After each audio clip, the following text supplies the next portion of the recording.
On a sec.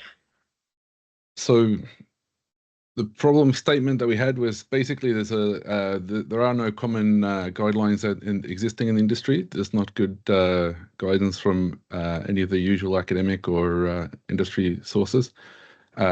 Companies do have their own private internal ones, but it's not publicly available, and there's not shared data sets. So there's not sort of in universities and things like that, or for training, there's not people who are getting trained how to do this on public data.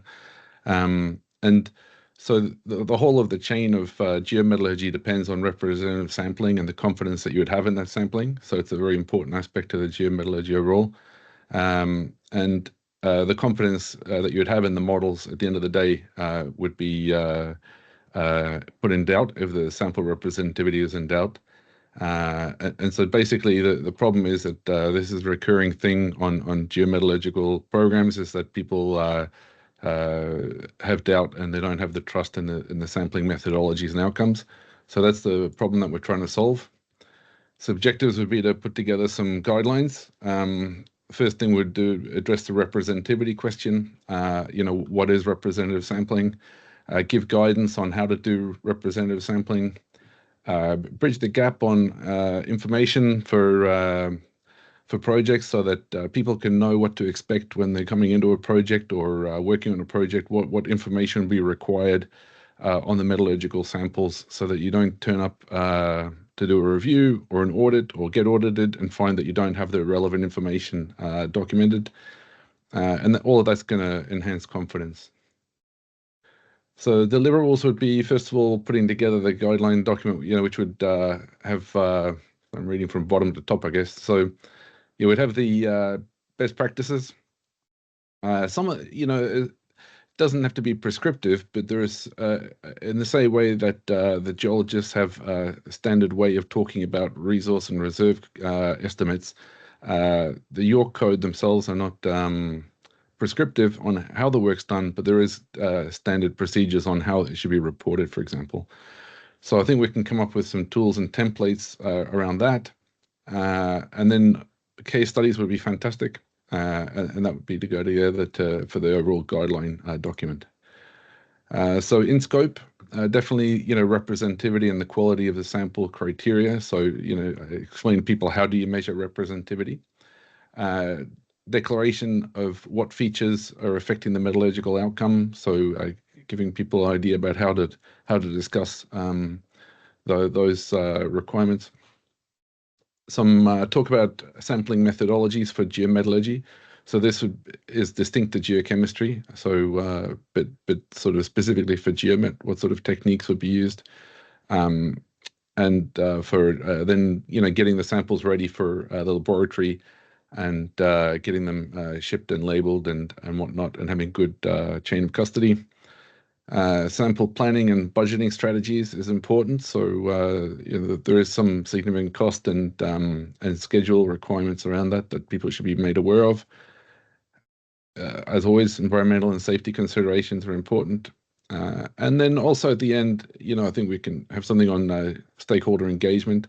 So geometallurgical sample sign-off is usually by a multidisciplinary team of people who need different aspects and want to contribute in different ways. And so giving people ideas on how they can get that stakeholder engagement.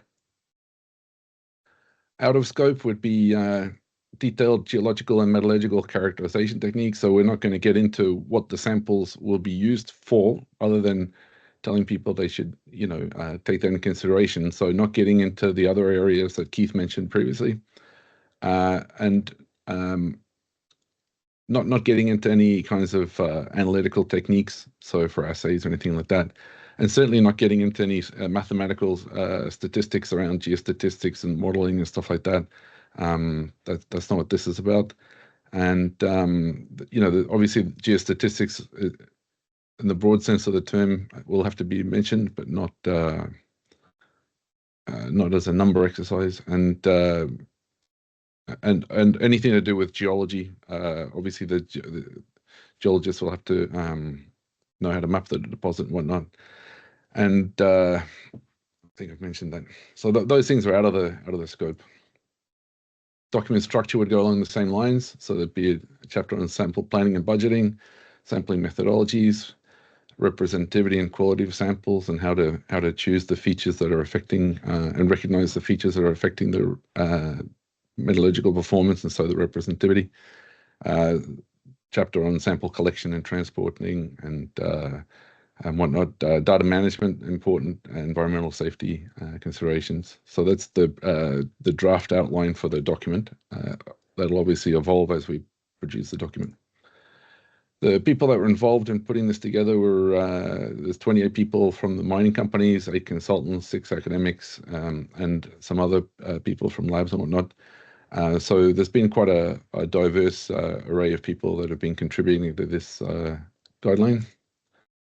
So the expected outcome is that we'd have improved sampling standards across the industry if people understand that this is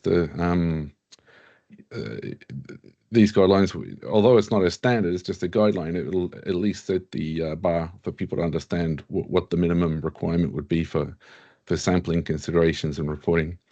That'll give better confidence in the representativity and gaining trust both in the samples and then consequently the models. And at the end of the day, what we're all about is getting improved resource estimation across the industry. There's a lot of discussion about quality of resource and reserves estimation and point of view of grade for geology, but there's nothing anywhere close for the geometallurgical factors. So the next steps, we've already pretty much got the working group together. We've already met, but we are putting together a project plan, and then pivoting off that, we'll get the literature review and start putting together the draft guideline session. So there's in this there's brainstorming sessions that Neil is organising in order to get the input into these two things. Then when we've got the draft, we'll get a feedback from third parties and other stakeholders, refine the document, and then put it out for publication.